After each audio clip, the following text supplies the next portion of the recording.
Hello বন্ধুরা, যেহেতু বাজি বা ফায়ার ক্র্যাকার্স এখন বর্তমানে বন্ধ, ফাটানো নিষিদ্ধ, তাই আমরা হাতে তৈরি একটা নতুন আপনাদের বাজি করে শেখাবো।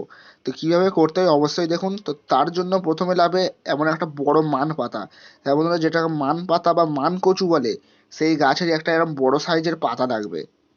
এরপরে এরপরে আমাদের লাগবে এই নারকেল গাছের ছাল।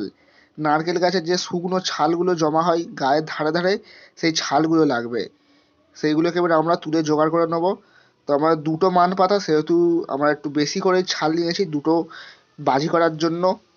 এরপর যেটা করতে হবে সেটা হচ্ছে যে মান পাতাগুলোকে কিছু সরু কাঠি দিয়ে ফুটো ফুটো করে নিতে হবে গোটা মান পাতাতে। দুটো যে কোনো দেশলাই কাঠি বা ধূপের কাঠি নিয়ে প্রথমে গোড়াটাকে ফুটো ফুটো অবশ্যই করে নিবে।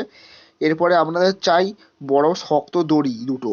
তো একটা দড়িকে আপনাদের যে মানকচু তার পাতার ডালে শক্ত করে বেঁধে দিতে হবে, যাতে না দড়িটা ছিঁড়ে যায়। একদম ভালোভাবে শক্ত করে বেঁধে দিতে হবে।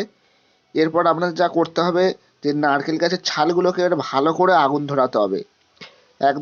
একদম ভালো করে আগুন ধরানোর পর যতক্ষণ না হচ্ছে আগুনটা নিজে থেকে লিভে যায় ততক্ষণ আগুনটাকে জ্বলতে দিতে হবে, এবং আগুনটাকে বেশি নাড়ানো চলবে না যাতে তার ফুলকিগুলো বেরিয়ে না যায়। তো যতক্ষণ আগুনটা জ্বলবে আপনারা শুধু দেখুন, আগুনটা যখন নিজে থেকে লিভে যাবে তখনই ফের আপনাদের কাজ শুরু হবে। তার আগে পর্যন্ত আগুনটা পুরো জ্বলে শেষ হয়ে যাক।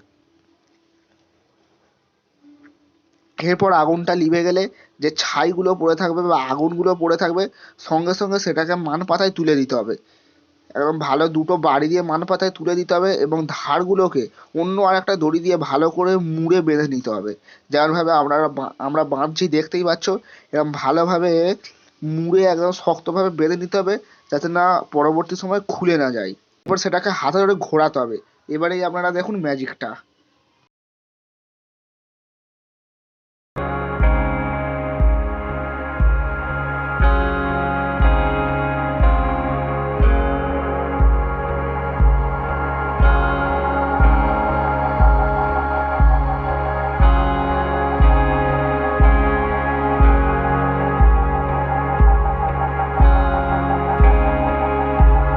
আর বন্ধুরা, ফোন থেকে ছবি তোলার পরে কিছুটা লাগবে এই রকম।